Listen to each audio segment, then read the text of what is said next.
or tactical team. Hey there guys, this is me, Malorian, and this is going to be another Orc Tactical Team. I know this is my second one for the weekend, but hey, I've been skipping these for a while because it's cold, so while I'm actually able to talk, I might as well go and try and make these. And this topic is one that's kind of near and dear to my heart because it's something I really enjoy about the game, and yet, oddly enough, there's a lot of people who are really against it. So I'm really interested to see where this goes in the comments and what people think about it. But today is going to be about psychology, and it's going to be about trying to inflict fear and compassion in your opponents and the ways that can help you and the ways it can really hurt you if you do it completely wrong. Now, I think I might as well say from the very beginning, the reason why some people don't believe this is part of the game is that they just realize, well, not realize, or they think that this is not the way the game is supposed to be played. Look, Malorian, there's this book of rules, play by the rules. These stupid head games aren't part of this game. This isn't a bluffing game. This is a numbers game. This is rules with stats and abilities. Follow the rules. The other stuff is bull. Okay. If you don't like this and you find it's nothing that you want to be part of, that's all right. It's still something you can do. Maybe it's the dark side of the game, but definitely something to keep in mind. There's also another subset of people as well that believe that this is all bullshit. That the idea that I can do something to affect your psychology in the game is just bonkers, that this is not going to work on me, and hey, what can I say? I've done this many times over the years. I know it works. But again, if you ever have a counterpoint to make down below, we can always talk about it. Now let's talk about the first one here, which is going to be about inflicting fear. This is almost like using your yellow lantern ring, and you're going to be making your opponent kind of fear you by kind of like giving up a embellished sense of strength of yourself and your position in the game. So the way you're going to be showing this is maybe during the game, you want to be saying like, oh wow, this unit really counters that one. You really dropped the wrong list. Oh man, this is a big swing in the game. Now that you've lost that, I don't know what you're going to do to come back. Or listening to their cues and responding to them. So if you see them going and sighing, you're like, yeah, I feel you, man. This is a bad situation for you. Or if they start complaining about a unit and like, oh man, your dice were so high. And then you just start saying like, oh yeah, I got really lucky. I'm sorry, I don't know what you're going to do from this now. I'm just in a really strong position. And you can go over these any way you want. But you're trying to either feed in those cues yourself and trying to give those little hints, or you're listening to the way that they're speaking and kind of confirming their own assumptions. And the reason why you're doing this is that if they think that they're in a very, underdog type situation, they're going to do some things like they're going to start swinging for the fences. They're going to say, oh my god, I'm screwing this game. I might as well go for this long bomb assassination or something, because it's really all I have. I mean, really, the way that I've thinked it out, if I play out this game, I'm going to lose now anyway, so I might as well get this over with and see if I can pull this off. And for you, that's fantastic, right? If they're going for this 5% assassination, and of course it probably fails, boom. Just by using that little trick there, you just had that 95% chance of winning the game. Sure, they might still pull off the assassination, but that was always on the table anyway, so you're not really losing anything. The other part, too, is that if someone's really down on it, they might just give up. Like, even if it's not like throwing the table, I'm done, get out of here. It could just be like, I'm just mentally done. Like, okay, yeah, I've lost. Okay, let's just, one last point, sure, whatever, kill me. And they just kind of give in mentally and let you kind of just win the game. And, of course, this is all just good news for you, right? If they go and do this, and they're going for low probability things, so they're going for the fences, or if they just stop trying and stop making attacks and try and get like one last control point before the game's over, okay, why not? Sure, I got the win.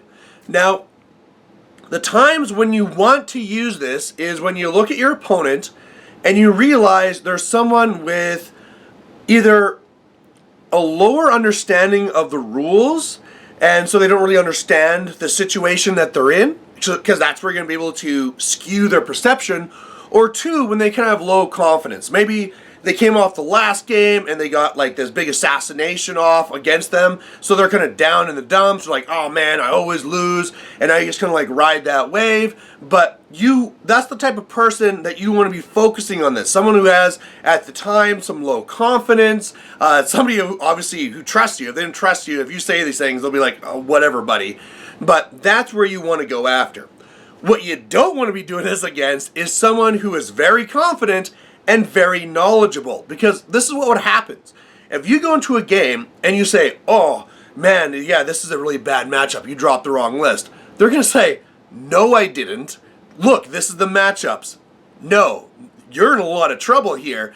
And now, all of a sudden, you've almost like sharpened their mind, and now they're more focused on their game. Like, yeah, you think you're right? I'm going to prove you're wrong, buddy. And now, all of a sudden, where you might have hoped they would have made some errors, again, like another thing you can do is that if they're kind of stressed and thinking they're going to lose, they might just make normal mistakes, like not even long bombs, but like forgetting to activate and putting things the wrong places, stuff like this. This person's not going to do this. You have now pissed off someone, and they are going to say, okay, I'm going to make 0 mistakes, and I'm going to grind you into the dirt.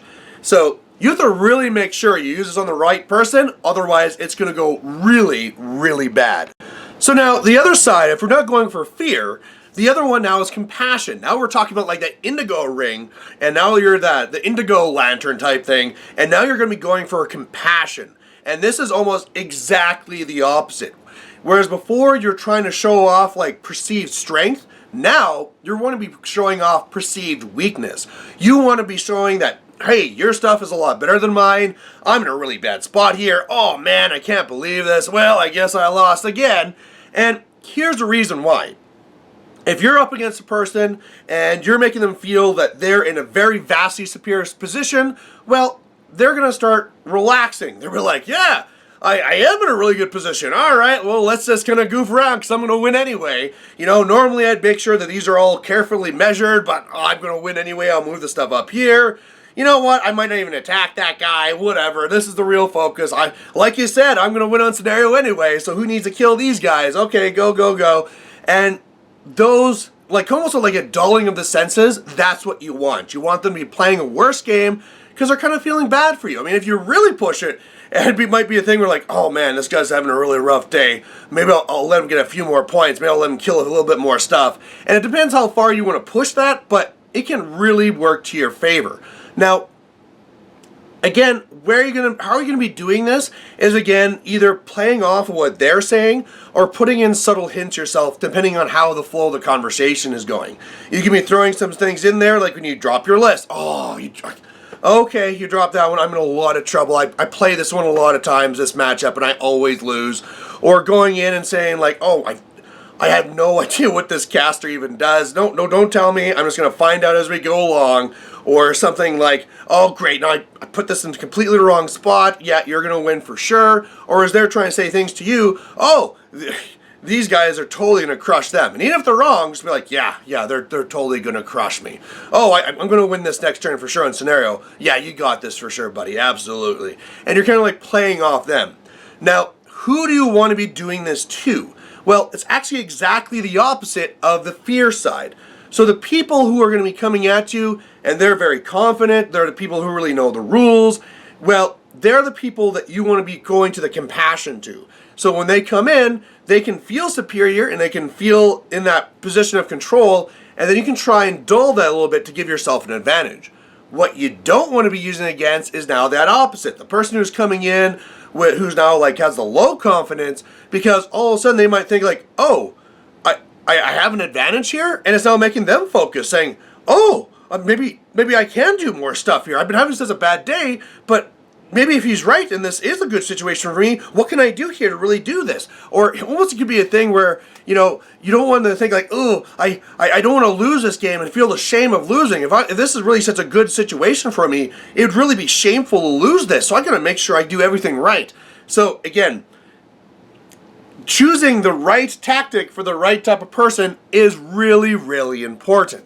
Now, of course, if you ever vocalize this tactic like I am right now, it kind of ruins it for you. And this always is one of the problems with me running this channel, is that whenever I do this, now all my friends and competitors that watch this video, it's not going to work on them. They'll just know, like, Malorian, I'm not going to listen to a damn thing you're saying.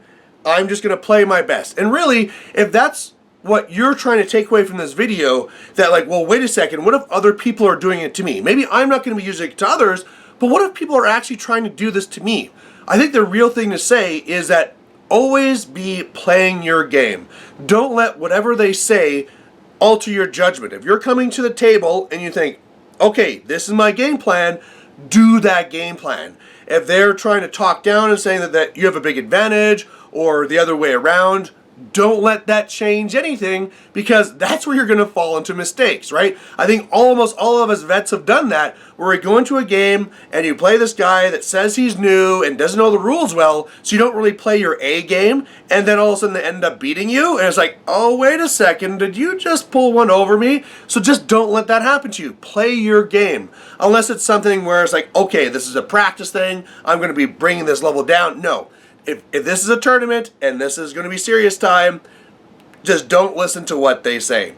And again, there's some people out there, like I said, that are completely against these types of tactics. There's people who think that, oh, why would you play these stupid head games? You're just lying. That's wrong. Well, it's part of the game. Okay, maybe it's not in the rules, but it's part of the game that you got to kind of like keep in mind. And you have others saying as well that, oh, that just doesn't work. You could try and say whatever you want, Malorian. It's not going to work on me. And maybe, sure, maybe if you're one of those people who's always super focused, like I say, the way to protect yourself, but the fact of the matter is, not everybody is, and you can definitely use these in a game. So there you go. I know this one will probably be a little bit controversial, but I find it to be a very interesting part of the game. And I mean, when you go into a tournament and you know, you're kind of trying to play, and I'm going to try and win this and win this. Also having that little subtle game, you're like, can I actually trick my opponents as well to make them think this way? And it's kind of like adds another layer to it. So there you go, guys. Thanks for watching. Please put your comments down below whether you agree or disagree, and we'll catch you later. Bye.